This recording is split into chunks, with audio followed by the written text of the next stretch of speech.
નમસ્કાર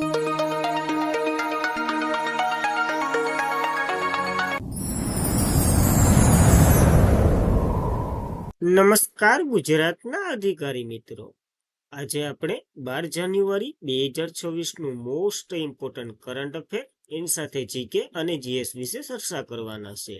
તો ખાસ કરીને ચેનલ ઉપર નવા હોય તો ચેનલને સબસ્ક્રાઇબ કરી લેવી, વિડીયો પસંદ આવે લાઈક કરવો અને તમારા મિત્રો સુધી અવશ્યથી આ વિડીયો શેર કરી દેવો. તો ચલીએ આજના ઇમ્પોર્ટન્ટ ક્લાસની આપણે શુભ શરૂઆત કરી દઈએ. તો તાજેતરમાં જ વિશ્વ હિન્દી દિવસ 2026 ક્યારે મનાવવામાં આવ્યો? તો 10 જાન્યુઆરીએ આ દિવસ આપણે મનાવીએ છીએ. રાષ્ટ્રીય હિન્દી દિવસ અલગ છે અને વિશ્વ હિન્દી દિવસ બંને અલગ છે. જોઈ લે બંને ડિફરન્સ કરીને. તો દર વર્ષે 10 જાન્યુઆરીએ વિશ્વ હિન્દી દિવસ તરીકે આપણે ઉજવીએ છીએ.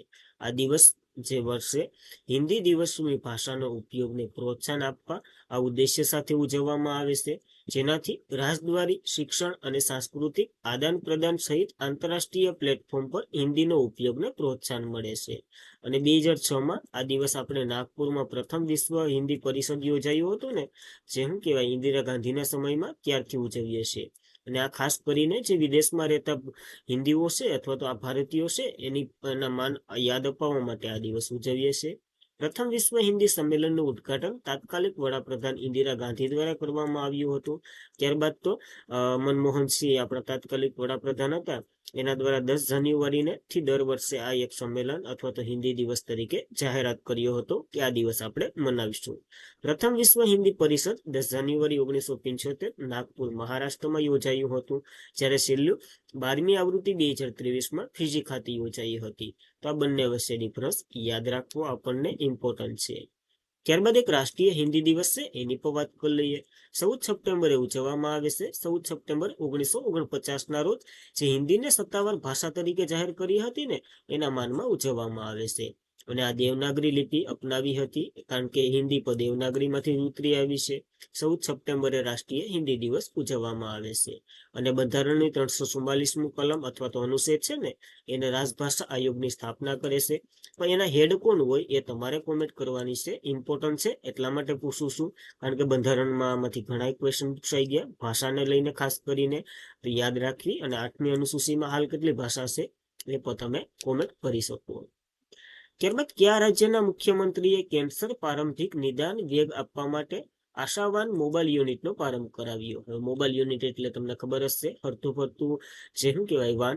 તો ગુજરાતના મુખ્યમંત્રીએ ગાંધીનગરમાંથી આની શરૂઆત કરી છે. તો ક્યાંથી શરૂઆત કરી એ પણ ઇમ્પોર્ટન્ટ છે. ગુજરાતે આશાવાન નામનો mobile cancer skin unit launch કરનાર સાથે જ નિવારણ આરોગ્ય સંભાળને મજબૂત બનાવવા માટે એક મોટું પગલું ભર્યું છે. શું પગલું ભર્યું? તો આ યુનિટનું ઉદ્ઘાટન મુખ્યમંત્રી ભૂપેન્દ્ર પટેલે કર્યું. ક્યાંથી? તો ગાંધીનગરથી.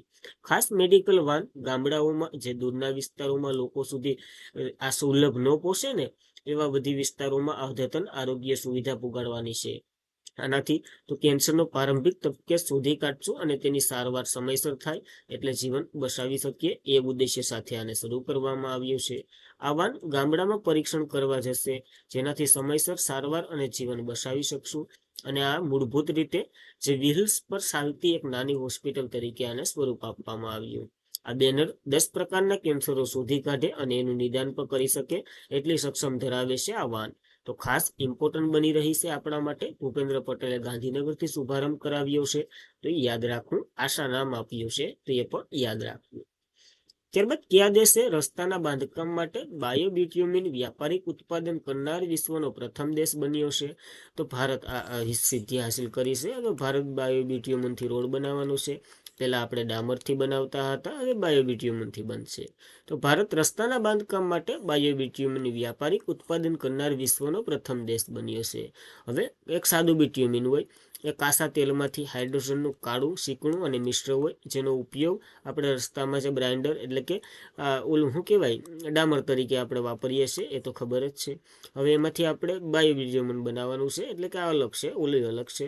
તો બ્યુટ્યુમિન પર્યાવરણીય અનુકૂળ વિકલ્પ જે ક્રૂડ તેલને બદલે છોડ અને કૃષિના કચરામાંથી બનાવવામાં આવશે. આનાથી શું ફાયદો થાય? તો બ્યુટ્યુમિનનું ઉત્પાદન પાક અવશેષ જે બાળવાથી થતો હોય ને, એ પ્રદૂષણ ઘટાડશે, એથી ઇકોસિસ્ટમને આપણે બચાવી શકશું. અને કૃષિ કચરામાંથી બનાવવામાં આવશે એટલે ખેડૂતોને ફાયદો થાય. જો આપણે ખબર છે ઘઉં કટરેથી કાઢી અને એનો મોલાલીસ ને વગેરે પંજાબમાં આપણે આવીએ બારીએ તો પંજાબની તો હું પછીની વાત કરીએ એવું બધી બારી દઈએ ધાણાનો ને વગેરેનો ભૂકો, તો આમાંથી એ બાયોબ્યુટ્યુમિન બનાવશે અને બાયોબ્યુટ્યુમિન પછી રોડમાં વાપરવામાં આવશે. તો આવું છે તો આ તમારીમાંથી મફત નહીં, પૈસા દઈને લઈ જાય તો આપણે વેચવાના જ છે, કારણ કે આપણે એમનામાં પડ્યું રહે ખાતર એનું નથી જોઈએ એવું થતું, કારણ કે ધાણાના ભૂકાનું એટલું પ્રોટીન નથી હોતું, અમુકાની જમીનને પૂરું કરી દે એના માટે. કારણ કે હું એક ખેડૂત છે તો મને આવી બધી વાતનો ખ્યાલ હોવો જોઈએ અને ગર્વ હોવો જોઈએ. ત્યારબાદ તો કે તાજેતરમાં જ કયા દેશે એન્ટાર્કટિક અભિયાન જે મૈત્રી છે એમાં ભારત સાથે ભાગીદારી કરી છે? તો યુનાઇટેડ આરબ અમીરાતે આની સાથે ભાગીદારી કરી છે. ટોટલ 25 જેટલા વૈજ્ઞાનિકો ગયા છે અને આ શોધખોળ કરવામાં મદદ કરશે. તો સંયુક્ત આરબ અમીરાત એટલે કે યુએઈ વૈજ્ઞાનિકો 45માં એન્ટાર્કટિક અભિયાન માટે ભારત સાથે ભાગીદારી કરી છે, એમઓયુ કર્યા છે અને આ ભારતના દૂતાવાસે આપણે જણાવ્યું છે.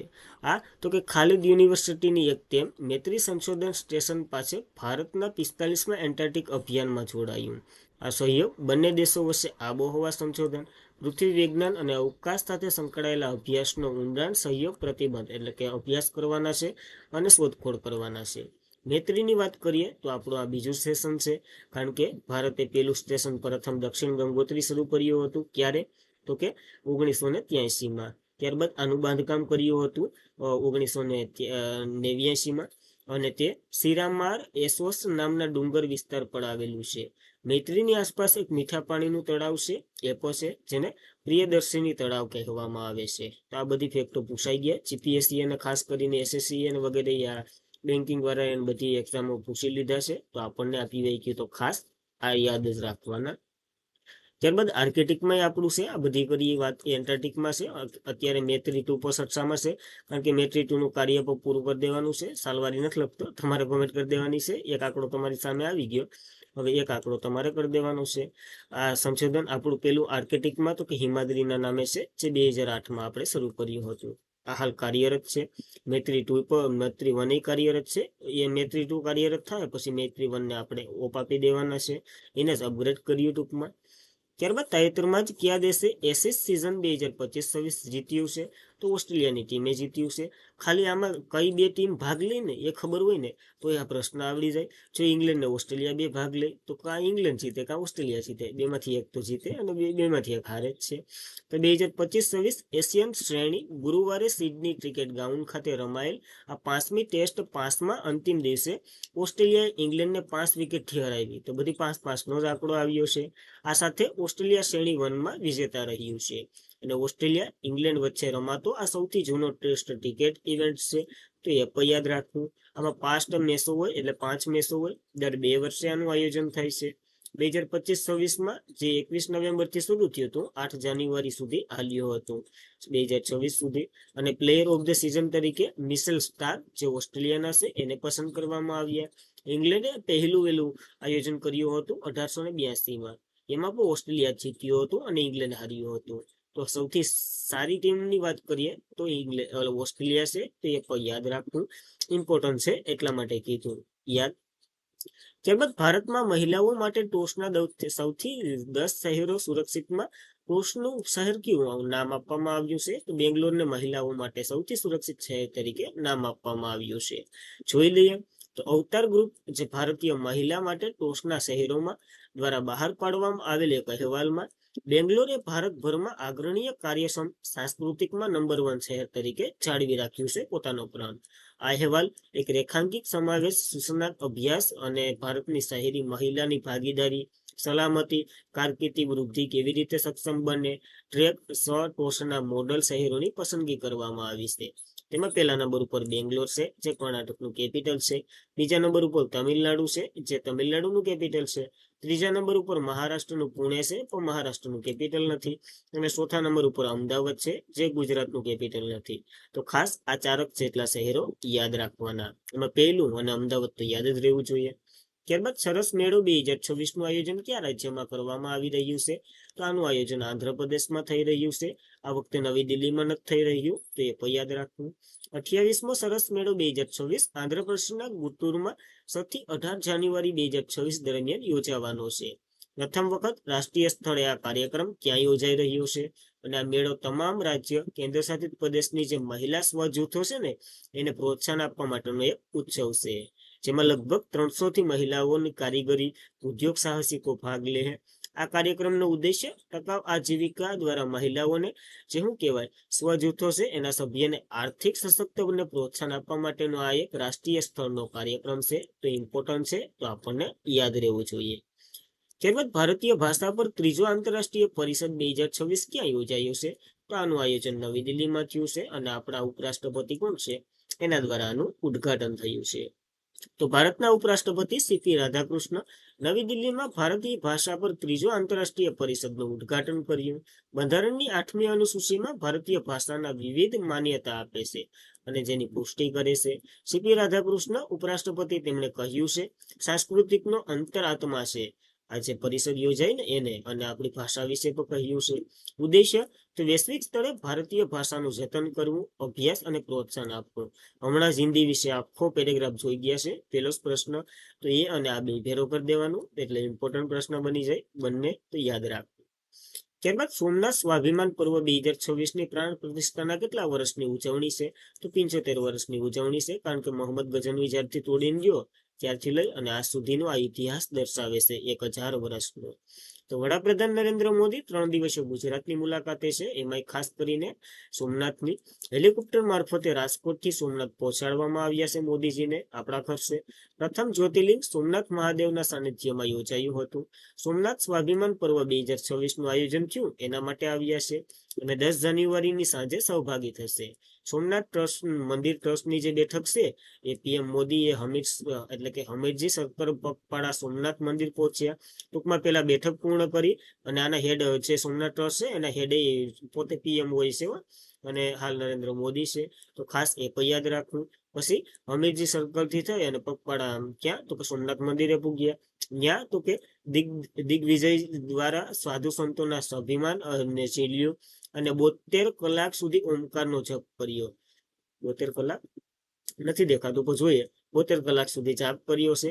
અને વડાપ્રધાન મોદીએ સોમનાથ મહાદેવના જે દર્શન કરી જલાભિષેક કર્યો અને 12મા મંદિર પરિષદના ભવ્ય ડ્રોન શોનું આયોજન થયું હતું. ખૂબ સારું એવું હતું, જોજો ક્યાંક વિડીયો, મજા આવે તો. ગજનવીના આક્રમણના 1000 વર્ષ અને મંદિરની પ્રાણ પ્રતિષ્ઠાના 75 વર્ષની આ એક ઐતિહાસિક સંગમનું આયોજન થયું છે. તો ખાસ ઇમ્પોર્ટન્ટ છે, મોદીજી આવ્યા તો ઇમ્પોર્ટન્ટ હોય જ ને. ત્યારબાદ તો કે વિશાખાપટ્ટનમમાં રાષ્ટ્રપતિ દ્રૌપદી મુર્મુના જીવન પર એક પુસ્તકનું વિમોચન થયું છે. આ પુસ્તક એટલા માટે ઇમ્પોર્ટન્ટ છે કે આનું વિમોચન છે ને રોડ ઉપર થયું છે. કોઈ ત્યાં તો હોલ લીધો હતો ભાડે, ત્યાં તો કોઈ ડેલો વેલો બુક કર્યો હતો, ડાયરેક્ટ રોડ ઉપર શો ઉપર એ પણ એક મહિલા જે છે ને એના દ્વારા વિમોચન કરાયું અને એ પણ સાફ સફાઈ કર્મચારી છે. તો શીર્ષક અગ્નિ રસૂલો વિકાસિતના કલમ દ્રૌપદી મુર્મુ. આનો હાસો અર્થ કરીએ તો અગ્નિ એટલે કે દ્રૌપદી મુર્મુ શું કહેવાય કાદવમાં કમળ ખીલ્યું એના જેવો થાય છે. આ પુસ્તક યરલાગુદા લક્ષ્મી પ્રસાદ દ્વારા લખવામાં આવેલું છે અને ભૂતપૂર્વ સાંસદ સભ્ય અને વિશ્વ હિન્દી પરિષદના પ્રમુખ છે. આ શીર્ષક રૂપાત્મક રીતે શ્રીમતી મુર્મુના પ્રતિકાળમાંથી દેશના જે સર્વોચ્ચ બંધારણીય પદ સુધી આનો ઉદ્દેશ્ય છે. ટૂંકમાં દ્રૌપદી મુર્મુએ જ્યાંથી પોતાની કારકિર્દી શરૂ કરી છે ને ત્યાંથી આજ સુધીનો આ ઇતિહાસ દર્શાવે છે, તો આપણને યાદ રાખવો ઇમ્પોર્ટન્ટ બને છે. તો બસ આજના માટે એટલું જ હતું. હવે કાલનું રિવિઝન કરી લઈએ. તે પહેલા ચેનલ ઉપર નવા હોય તો અવશ્યથી સબસ્ક્રાઇબ કરી લેવી, વિડીયો પસંદ આવે લાઈક કરવો અને તમારા મિત્રો સુધી અવશ્યથી શેર કરી દેવો અને ટેલિગ્રામમાં જોડાઈ જવું. ફાયદા આગળ જોવાના જ છે. તો કયા દેશે તાજેતરમાં 66 થી વધુ સંગઠનોમાંથી ખસી ગયું છે? તો ડોનાલ્ડ ટ્રમ્પ, અમેરિકાએ કહી દીધું આ બધી ફિઝુલ ખર્ચા છે. ત્યારબાદ ભારતની પ્રથમ સંપૂર્ણપણે પેપરલેસ જિલ્લા ન્યાયતંત્રનો પ્રારંભ કયા રાજ્યના વયનાડા જિલ્લામાં થયો છે? તો કેરળનો એક જિલ્લો છે. ઇમ્પોર્ટન્ટ બને છે કારણ કે બધું ઓનલાઈન. આધાર અંગે જાહેરાત અને સમજણ વાતચીત બનાવવા માટે UIDAI કયા નામે પોતાનો માસ્કોટ લોન્ચ કર્યો છે? તો ઉદયના નામે લોન્ચ કર્યો છે. ઇમ્પોર્ટન્ટ છે. કેન્દ્ર સરકારે કયા રાજ્યના નાગોરી અશ્વગંધાને જીઆઈ ટેગ આપ્યો છે? તો રાજસ્થાનનું છે અને રાજસ્થાનનું આ શહેર બહુ ચર્ચામાં રહેશે. ઇતિહાસ જોઈ લો. કયા દેશના નવી દિલ્હીના વિશ્વ પુસ્તક મેળાને ફોકસ કન્ટ્રી તરીકે અપનાવવામાં આવ્યો છે? ફોકસ કન્ટ્રી કે તો સ્પેન, અને આ કયો હતો કતાર કયા કન્ટ્રી તરીકે પસંદ થયો હતો એ તમારે કોમેન્ટ કરવાનું છે. કયા રાજ્યએ ભારતમાં પ્રથમ ડ્રીપ ટેક સ્ટાર્ટઅપ પોલિસી શરૂ કરી છે? તો તમિલનાડુના સીએમ એમ.કે. સ્ટાલિન દ્વારા શરૂ થઈ છે. એટોમિક એનર્જી રેગ્યુલેશન બોર્ડના અધ્યક્ષ તરીકે કોની પસંદગી થઈ છે? તો એ.કે. બાલાસુબ્રમણ્યમની પસંદગી થઈ છે આ પદ માટે. ત્યારબાદ કયા દેશના પ્રથમ મુસ્લિમ ટેસ્ટ ઉસ્માન ખ્વાજા જાન્યુઆરી 2026માં નિવૃત્તિ જાહેર કરી છે? તો ઓસ્ટ્રેલિયાના પ્રથમ મુસ્લિમ છે. તો ઇમ્પોર્ટન્ટ છે, યાદ રાખવાનું. અને આજના માટે એટલું જ છે. ખાસ કરીને મિત્રો વિડીયો પાછળ બહુ મહેનત લાગે છે. જો એ મહેનત તમને દેખાતી હોય તો એક લાઇક કરી દઉં, તમારા મિત્રો સુધી શેર કરી દઉં અને અવશ્યથી સબસ્ક્રાઇબ કરી લેવી. પીડીએફ, સ્ટડી મટીરિયલ વગેરે માટે ટેલિગ્રામમાં જોઈન થઈ જવું. ટેલિગ્રામનું નામ ન કહેવાની જરૂર હોય, ડિસ્ક્રિપ્શનમાં લિંક પડી, ડાયરેક્ટ ક્લિક કરો અને જોઈન થઈ જાઓ. તો બસ આજના માટે એટલું જ હતું. ખાસ કરીને તમારો સહયોગ અથવા તો તમારો સાથ અને સહકાર આપો એવી આશા સાથે આજનો ક્લાસ અહીંયા સમાપ્ત કરીએ. જય હિન્દ, જય ભારત.